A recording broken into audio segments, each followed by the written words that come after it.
And so it is time. What is going on, everybody? My name is Blitzwinger, and ladies and gents, welcome on back for a brand new LEGO Incredibles video, or to a brand new LEGO Incredibles video. And today we've got a special one because we're going to take a look at all 12 of the Teen Titans Go inspired customs that we have created over the last week or so. And of course, this kind of means two things.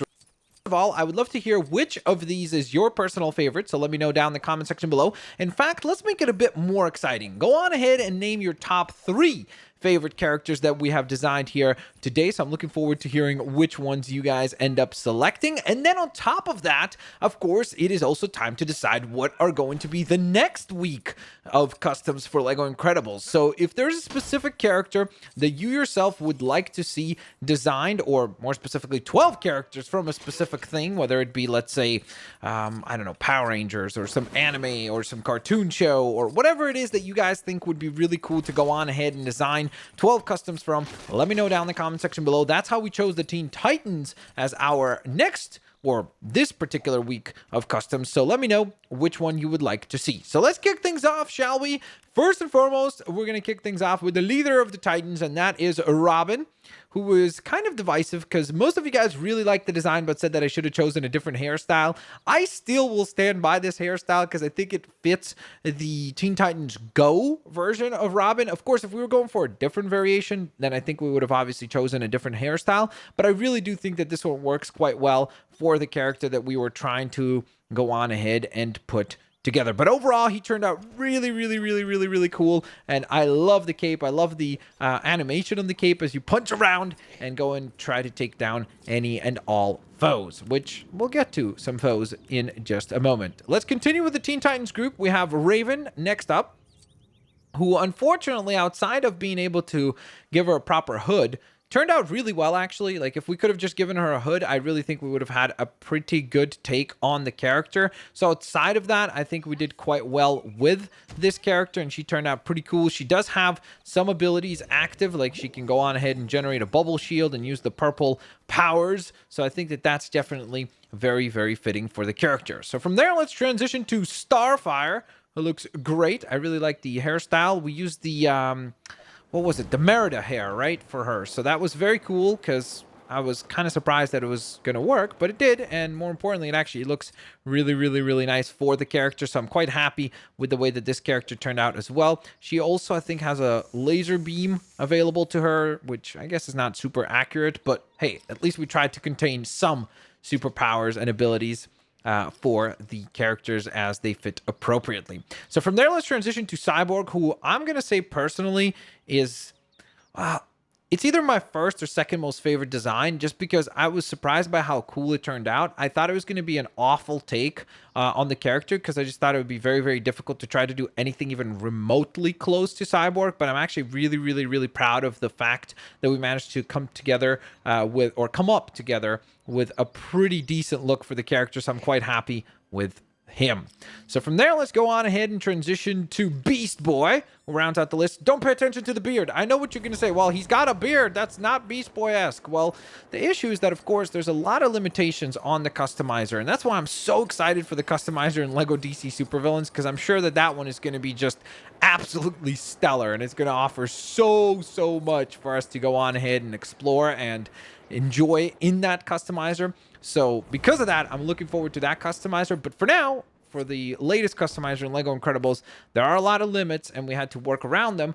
Outside of that, though, I will say that I still think it's a pretty good take on the character. If you remove that beard and the glasses, I think that would be a relatively accurate version of Beast Boy.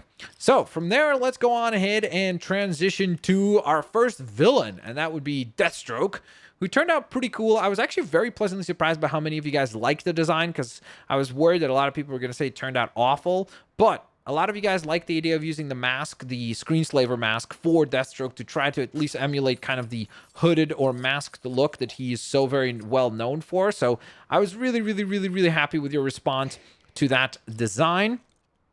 Then after Deathstroke, we put together Red X, which is probably the most controversial of the designs that we put together, because again, I had to use the same helmet, because there was really nothing that even remotely resembled Red X. So I was trying to find something that would somewhat fit. And it's interesting because a lot of you guys actually did confirm to me that Red X was actually Robin, or Robin was Red X at some point. But apparently that was the case in the older Teen Titans show, not so much in the newer show. So that was definitely quite interesting to find out. So thank you guys so very much for, I guess, the lesson in Teen Titans history. So I do appreciate that a lot. And I'm still relatively happy with the overall design for the character. I wish that obviously I could have been able to recolor certain things. Like if I could have even just simply made the yellow logo on his chest red, or recolored the helmet to fit better. Those tiny little things would have obviously made this look far closer to Red X, but I'm still quite happy and proud of the design that we managed to come up with. So that was definitely quite cool. So from there, let's transition to Terra, who's probably the most accurate out of all the characters, just because, again, she's a pretty simple character design to put together. There's no, you know, flamboyant helmet design like there is for the Red X character, for example, or Deathstroke. There's specific things that you're trying to emulate, whether it be colors or patterns or actual specific design elements. With her, she's pretty much wearing shorts and like a black tank top or black t-shirt. So because of that, we were able to do a very good job with the character and design her very, very well.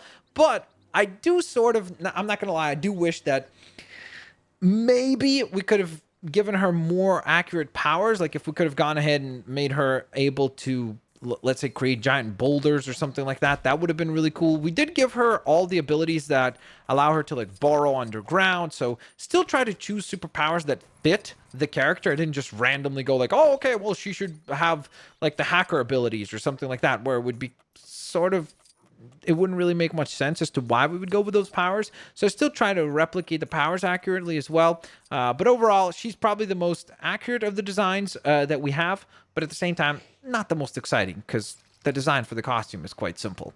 All right, so from there, let's transition to Jinkx, which is another one of my personal favorites. Her and Cyborg are probably my favorites, just because I think that within the limits of the game, we did a really, really, really good job with the character, and I think she looks super duper cool and very, very, very neat overall. So I was very happy with the design of this character. I know some people didn't like some elements of the design, like the cupcake on her head and everything like that. And I understand that, but I was trying to replicate the specific hairstyle that she has, which are those kind of like two ponytails. It's not really ponytails. They're kind of like just two hair pieces sticking up into the air. So that's what I was trying to replicate, and that's what I was trying to pull off. And I think we, relatively speaking, did a pretty good job with that by using the double ponytail haircut, which is the only one that was available to us. So overall, I'm still pretty happy with the way that she turned out. And of course, as you can see, she can cause quite the rampage across the city of Municipalburg as she rides around in an absolutely ridiculously awesome hot rod.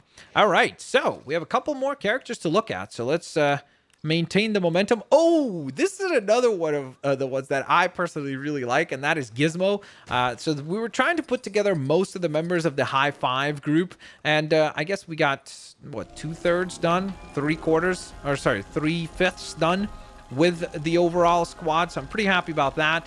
And of course, one of those members of the squad would be Gizmo, who turned out really well because, well, he needs to have a jetpack, so we were able to make him fly. So we were obviously able to keep that element of his character evident and available. I did give him a grapple gun, which I guess is a little bit inaccurate, but at the same time, you could kind of make the case that the grapple gun is something that he would maybe use as like just some sort of tool to fix gizmos and such. So you can kind of, you know, with a little bit of imagination, use that. Plus, since he has the little tech ability to summon the little drone as well, we kept him very, very tech-based, and therefore the character actually has certain elements that are appropriate to the character itself. So I was very, very happy about that as well.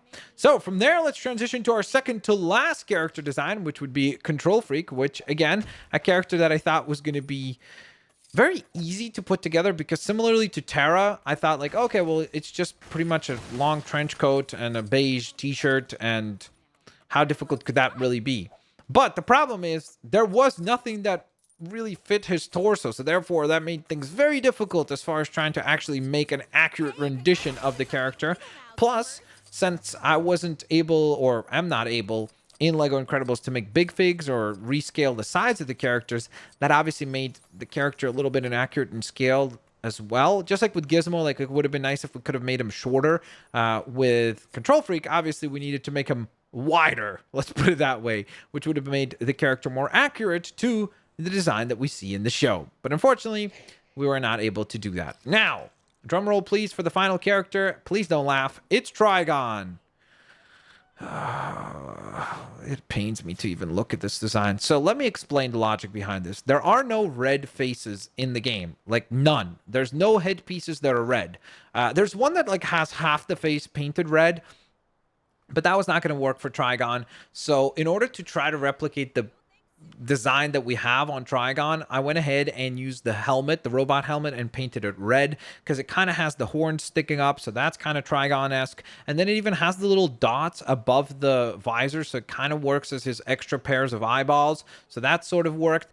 But we still needed to have the long hair, and once you have the helmet, you can't have the hair, so to use a little bit of imagination, I went ahead and used the cape to emulate his long hair, the white hair that he has going across his back. Torso had to be the Incredibles one because there's really no other red torso that would even somewhat fit the design that we have for Trigon. So that was the logic behind that. The arms, I was trying to replicate those little stripes that he has on his arms, like the spike stripes. So that was the idea behind that. And unfortunately, of course, it did not turn out perfect. But within the limits of the game, I still am quite happy with what we managed to come up with using a little bit of creativity and a little bit of ingenuity. So with all that in mind, ladies and gents, there you have it. Those are all 12 designs and all 12 characters that we designed based on Teen Titans Go characters from the Teen Titans Go show inside the Lego Incredibles video game. So we had Robin, Raven, Starfire, Cyborg, Beast Boy, Deathstroke, Red X, Terra, Jinkx, Gizmo, Controlfreak, and last but certainly not least, Trigon. Let me know which of the 12 characters are your top 3. So let me know down in the comment section below. I'm actually very, very, very curious about that. And also, while you're doing that, let me know down in the comment section below what other designs you guys would personally like to see done up in Lego Incredibles. As always, guys, have an absolutely fantastic day. I'll catch you guys here next time. Peace out. See you later, alligators. Bye-bye, everyone.